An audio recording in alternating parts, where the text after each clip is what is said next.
شبیر خان کی بات بہت پسند ہے، میں نے ایک مضمون پڑھا تھا، انہوں نے بڈھے اور بڈھیوں کو نصیحت کی تھی، تو بڈھے اور بڈھیوں یہ جوانوں کا فکر نہیں کرو، جو مال پانی ہے ریٹائرمنٹ کی اس کو اپنی دوا دارو اور خوراک کے لیے استعمال کرو تاکہ بچوں کا محتاج نہ ہونا پڑے. کوئی انویسٹمنٹ کی ضرورت نہیں ہے، کہیں انویسٹمنٹ نہیں کرنا، اپنے اوپر خرچ کرو، ہر ایک روٹی اس کے ساتھ لگے، جوان اپنی کمائے، تم نے ٹھیکہ لیا ہوا ہے ان کا. بڑی اچھی مجھے بہت پسند ہے. وہ سارے 30-40-50 لاکھ ہوتا ہے، پتر لے گئے، اج میں بابا دکان کھولا گیا تو میں تنوع سے آسمان سے لے جاؤں، آسمان تو کیا زمین بھی تھلے چلائے. آج دوا دارو کا خرچہ نہیں، ایسے ریٹائرمنٹ کیا ہے کہ وہ پتر لے گئے جو نے سارا فنا کر فنا ہی کرنا ہے، ضرورت کیا اپنا خود کمائے. صحابہ کرام کے ذوق تھا، آج غیروں نے اپنایا. حضرت عمر رضی اللہ تعالیٰ عنہ، حضرت عبداللہ ابن عمر بڑے ہوئے، اب بیٹا اپنا انتظام کر.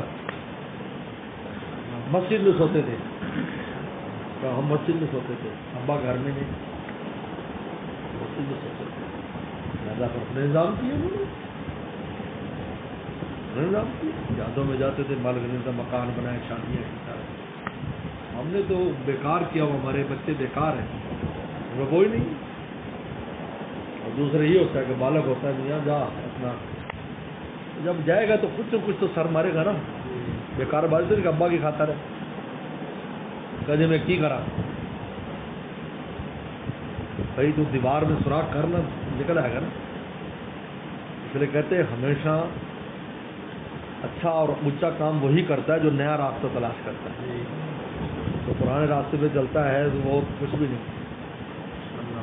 اس لیے دنیا میں جو بھی ایسے بڑے لوگ ہوئے انہوں نے نیا کوئی کام کیا ہے اور وہ کامیاب ہو گیا، اور کہیں سے کہیں ہو.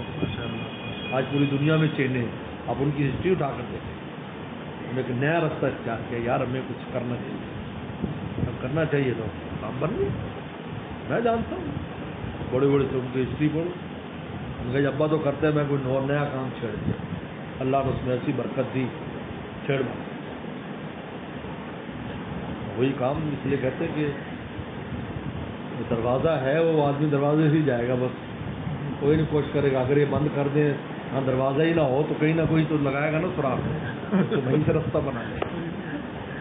اس لیے ہمارے والد رحمۃ اللہ علیہ قرآن اور حدیث کے اندر پہلے فکر کرتے تھے، تفسیر اور شرح نہیں دیکھتے تھے. آیت لے لی اور اس پر غور کر رہے کہ اللہ کیا فرما رہے ہیں، اور غور کر رہے ہیں اور بات نکالنے کی اس میں یہ چیزیں چھپی ہوئی ہیں یہ فرما رہے ہیں.